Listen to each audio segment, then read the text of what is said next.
ಚೀನಾದಲ್ಲಿ ಒಬ್ಬ ಮಾಜಿ ಮೇಯರ್ಗೆ ಸಿಕ್ಕಾಬಟ್ಟೆ ಕರಪ್ಷನ್ ಮಾಡೋನೆ ಅಂತ ಹೇಳ್ಬಿಟ್ಟು ಅಲ್ಲಿನ ಕೋರ್ಟು ಮರಣದಂಡನೆ ಕೊಟ್ಬಿಟ್ಟೈತೆ. ಈ ಚೀನಾದಲ್ಲಿ ಹೈಹೋಯು ಅಂತ ಒಂದು ಸಿಟಿ ಇದೆ. ಅಲ್ಲಿ ಜಾಂಕಿ ಅನ್ನೋನು 2009ರಿಂದ 2019 ಮೇಯರ್ ಆಗಿದ್ದಂತೆ.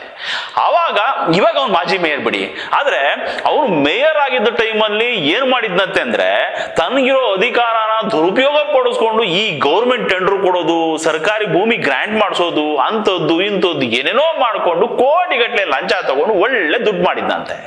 ಇವನು ಮಾಡಿರೋ ಆಸ್ತಿ ಎಷ್ಟಪ್ಪ ಅಂತಂದ್ರೆ ಅಲ್ಲ, ಬರೋಬ್ಬರಿ 36,000 ಕೋಟಿಗಿದಾನಂತೆ ಈ ಪುಣ್ಯಾತ್ಮ. ಲೆಕ್ಕ ಹಾಕೊಳ್ಳಿ, 36,000 ಕೋಟಿ ಆಸ್ತಿ ಅಂದ್ರೆ.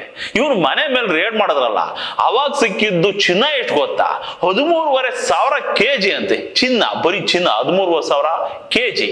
ಇನ್ನು 3,400 ಕೋಟಿ ಕ್ಯಾಶ್ ಇಟ್ಕೊಂಡಿದ್ದಂತೆ ಮನೆಯಲ್ಲಿ.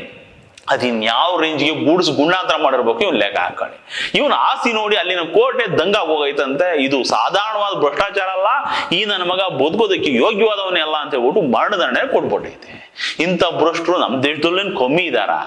ಉಸಿರಾಡೋ ಗಾಳಿ, ಕುಡಿಯೋ ನೀರು ಕೂಡ ಪೊಲ್ಯೂಟ್ ಆಗೋ ರೇಂಜ್ಗೆ ನಮ್ಮ ದೇಶ ಕರಪ್ಟ್ ಆಗಿ ಹೋಗ್ಬಿಟ್ಟಿದೆ.